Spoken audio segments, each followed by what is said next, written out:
আসসালামু আলাইকুম।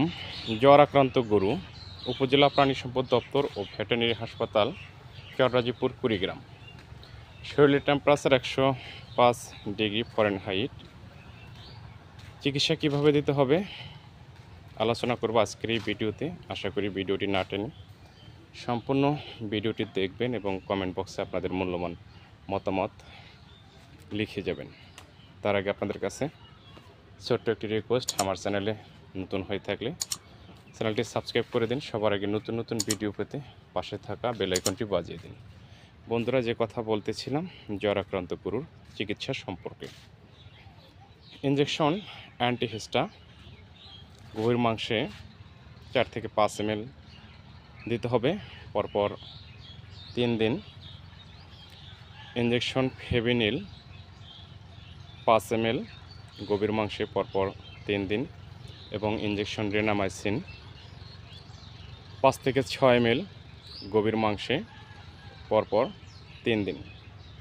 আসলেও যে কোনো রোগের ক্ষেত্রে প্রাথমিকভাবে কমপক্ষে 3 দিন চিকিৎসা কন্টিনিউ করতে হয়। এই জন্যই যে কোনো চিকিৎসক বা ডাক্তার সাহেবরা আমাদের অসুখ বিসুখের ক্ষেত্রেও 3 দিন, 5 দিন বা 7 দিন যে কোনো একটা মেডিসিনের ডোজ দিয়ে থাকেন।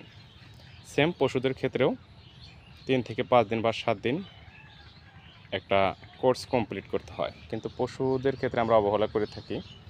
দেখা যায় যে 1-2 দিন চিকিৎসা দেওয়ার পর ভালো হয়ে যায়, এরপর আমরা চিকিৎসা নেই না। এর ফলে সমস্যা হয়, ভবিষ্যতে রোগটা আবার ব্যাক করার সম্ভাবনা থাকে। সেই রোগটা জীবাণু অবস্থায়, সুপ্ত অবস্থায় থাকে। এই জন্যই আপনার চিকিৎসাটা ফুল কোর্স করানো উচিত। পশুদের জীবন আয়ুকাল খুব কম, এই জন্য আমরা দীর্ঘ সময় চিকিৎসা নেই না। এই জন্যই যে কোনো সময় বিক্রি করে ফেলতে পারি, জবাই করে ফেলতে পারি। এই জন্যই আসলে ফুল ডোজ চিকিৎসা নেওয়া হয়। তবে উচিত আমাদের একটু ফুল ডোজ চিকিৎসা নেওয়া। তো ভালো থাকবেন, সুস্থ থাকবেন। কথা হবে ইনশাআল্লাহ পরবর্তী ভিডিওতে। আপনার খামারের সুস্থতার জন্য নিয়মিত কীটনাশক ওষুধ খাবেন, টিকা বীজ ব্যবহার করবেন। অসুস্থ হলে সুস্থ পশু থেকে আলাদা রেখে সাথে সাথে সুচিকিৎসার ব্যবস্থা করবেন। কথা হবে ইনশাআল্লাহ পরবর্তী ভিডিওতে। আল্লাহ হাফেজ।